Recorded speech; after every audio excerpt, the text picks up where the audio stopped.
Saudara-saudari yang seiman dalam Yesus Kristus, sebelum kita mendengarkan firman Tuhan pada hari ini, marilah kita berdoa agar Tuhan memberi kita berkat pada hari ini, agar kita dapat melakukan kehendak-Nya. Marilah kita diam sejenak. Dalam nama Bapa dan Putra dan Roh Kudus. Ya Bapa, kami berterima kasih di atas hari yang baru yang Engkau berikan kepada kami. Berkatilah kami, curahkanlah kuasa Roh Kudus-Mu ke dalam diri kami, agar hari ini kami dapat bersaksi bagi-Mu kepada semua orang. Gunakanlah diri kami agar kami dapat menjadi agen keselamatan-Mu. Berkatilah pekerjaan kami, keluarga kami, rakan-rakan kami, agar pada hari yang baru ini kami bersyukur kepada-Mu di atas kesehatan yang baik. Dan kami juga ingin berdoa bagi mereka yang tengah sakit pada hari ini, agar Engkau bersama-sama mereka menjamah mereka dan menyembuhkan mereka. Bagi mereka yang tengah sedih pada saat ini, ya Tuhan, kami berdoa agar Engkau dapat bersama-sama mereka, agar mereka dapat bersabar di dalam kesusahan yang mereka hadapi pada saat ini. Sekali lagi ya Bapa, kami mohon agar Engkau sentiasa menyertai kami pada hari ini. Kami berdoa semua ini oleh nama-Mu Yesus Kristus, Tuhan dan pengantara kami. Amin. Dalam nama Bapa, Putra dan Roh Kudus. Dan sekarang marilah kita mendengarkan firman Tuhan. Tuhan bersamamu dan bersama Roh-Mu. Inilah Injil Yesus Kristus menurut Markus. Dimuliakanlah Tuhan. Sekali peristiwa Yesus membawa Petrus, Yakobus dan Yohanes, dan bersama-sama mereka ia naik ke sebuah gunung yang tinggi. Di situ mereka sendirian saja. Lalu Yesus berubah rupa di depan mata mereka. Pakaiannya menjadi sangat putih berkilat-kilat. Tidak ada seorang pun di dunia ini yang dapat menggelantang pakaian sampai seputih itu. Maka nampaklah kepada mereka Elia bersama dengan Musa. Keduanya sedang berbicara dengan Yesus.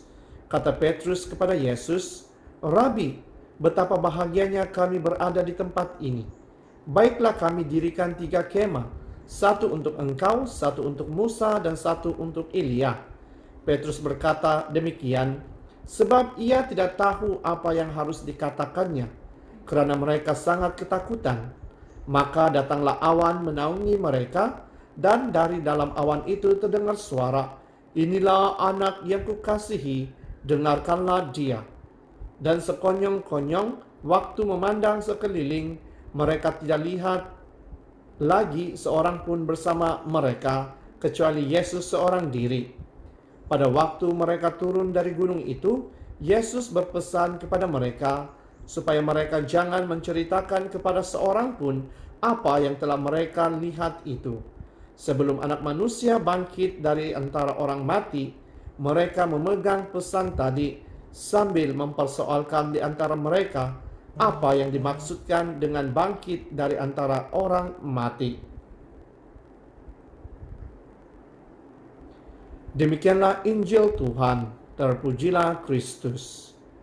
Saudara dan saudari yang seiman dalam Yesus Kristus, hari ini kita merayakan perayaan transfigurasi. Dan di dalam perayaan ini kita diajak untuk melihat kehidupan kita, diri kita. Kadangkala hidup kita ini seperti air laut ataupun air sungai yang mempunyai pasang surut. Kadangkala kita di atas, kadangkala kita di bawah. Kadangkala kita sehat, kadangkala kita sakit. Dan banyak sahaja cobaan dan dugaan yang kita tempuhi di dalam kehidupan kita. Mungkin pada saat ini, pada saat pandemik, kita mengalami krisis dari segi keuangan, dari segi pekerjaan, maupun dari segi rumah tangga.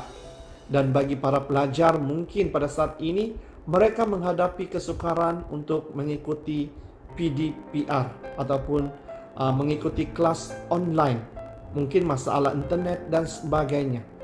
Inilah yang kita alami sebagai manusia biasa di dalam kehidupan kita pada saat ini.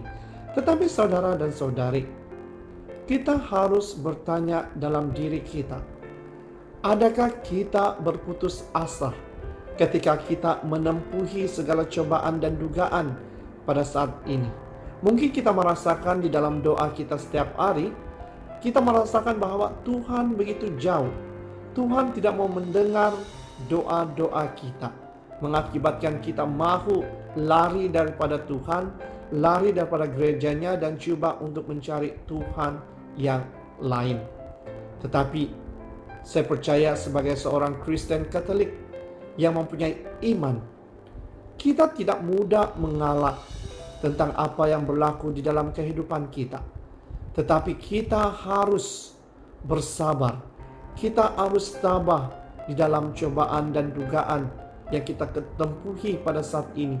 Dan kita memohon agar Tuhan campur tangan di dalam kehidupan kita setiap hari. Seperti yang dikatakan oleh Tuhan sendiri, jika Allah di pihak kita, siapakah yang dapat mengalahkan kita? Dan inilah yang menjadi kekuatan bagi kita. Sekiranya Allah ada di dalam diri kita, menguasai diri kita, tidak ada kuasa-kuasa kejahatan yang lain yang dapat menjatuhkan kita. Adakah kita mau percaya apa yang disabdakan kepada kita? Oleh itu, saudara dan saudari, tetaplah percaya dan bawalah di dalam doa kita setiap hari, agar dengan harapan pada suatu hari nanti kita dapat mengatasi segala apa yang kita alami. Karena Tuhan sentiasa menyayangi kita. Tuhan tidak pernah meninggalkan kita. Dia mau kita semua datang kepadanya. Itu terpulang kepada diri kita, mau ataupun tidak, saudara dan saudari. Jika kita mempunyai keyakinan di dalam diri kita, keyakinan ini akan menentukan sikap kita. Kita dapat belajar daripada Abraham, bagaimana Allah mencoba imannya dengan menyuruh Abraham untuk mengorbankan anaknya yang tunggal sebagai persembahan. Jika kita membaca Alkitab Perjanjian Lama, kita dapat mengetahui bahwa Abraham benar-benar mahu melakukan perkara tersebut. Jadi saudara dan saudari, jika Allah mau kita untuk sentiasa mengasihi orang-orang di sekeliling kita, marilah kita merendahkan diri kita untuk mengasihi di antara satu sama yang lain. Karena semua orang adalah anak-anak Allah melalui pembaptisan. Jadi sememangnya kita sebagai pengikut-pengikut Yesus harus mengongsikan cinta kasih yang telah diberikan kepada kita kepada semua orang. Terutama sekali pada musim pandemik ini, tentu banyak sahaja kesedihan yang kita dapat lihat, yang kita dapat dengar dari orang sekeliling kita. Dan marilah hulurkan tangan kita untuk membantu mereka. Seperti yang saya katakan di awal mula sebentar tadi, hari ini adalah hari transfigurasi, perayaan transfigurasi, di mana Yesus menampakkan kemuliaannya kepada 3 orang muridnya. Dan di dalam pembacaan Injil pada hari ini, kita juga mendengar suara yang mengatakan, "Inilah anakku yang kukasihi, dengarkanlah dia." Jadi saudara dan saudari, jika Injil pada hari ini menyuruh kita untuk mendengarkan suara Tuhan, suara Yesus, adakah kita benar-benar mendengar suaranya?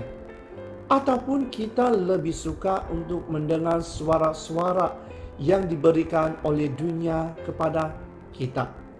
Karena saya percaya hanya suatu suara, yaitu suara Yesus, yang dapat menyelamatkan kita, yang dapat membantu kita, yang dapat memberi kita keselamatan. Oleh itu kita harus membuat pilihan di dalam kehidupan kita. Jangan karena kesibukan kita, Jangan kerana aktiviti-aktiviti yang seringkali kita lakukan membuatkan kita tuli akan suara Tuhan yang memberitahu kita tentang identitinya, tentang kemuliaannya. Oleh itu kita harus membuat renungan pribadi, kita harus memeriksa diri kita setiap hari. Adakah kita benar-benar dapat melakukan apa yang dikehendaki oleh Tuhan kepada kita? Bukan itu sahaja, Yesus juga memberi pengalaman rohani kepada pengikut-pengikutnya agar iman mereka sentiasa diteguhkan, agar mereka sentiasa mempunyai perhubungan pribadi dengannya. Jadi saudara dan saudari, sudah tiba masanya kita meninggalkan zon selesa kita dengan mengikuti apa yang dikehendaki oleh Tuhan kepada kita. Kita harus mencari domba-domba yang hilang di sekeliling kita. Jangan berasa selesa dengan apa yang kita ada pada saat ini. Sama seperti pengikut Yesus yang mengatakan di dalam Injil pada hari ini, bahagianya kita berada di tempat ini. Jika kita mempunyai pikiran seperti ini, sukar bagi kita untuk melakukan kehendak Allah. Karena apabila kita mahu mengikutinya, Dia tidak menjanjikan kepada kita jalan yang lurus, malahan jalan yang penuh cobaan, yang penuh dugaan, dan jalan yang berbengkang-bengkok. Oleh itu, kita harus tanya dalam diri kita, mampukah kita melakukan apa yang dikehendaki oleh Tuhan kepada kita? Oleh itu, kita harus bertanya kepada Tuhan di dalam diri kita, "Ya Allah, ingatkanlah aku agar sentiasa mendengarkan suara-Mu, sehingga aku melibatkan Engkau dalam setiap keputusan yang aku ambil." Inilah yang harus kita doakan setiap hari, agar apa yang kita lakukan semuanya ini menurut kehendak-Nya. Dalam nama Bapa dan Putra dan Roh Kudus.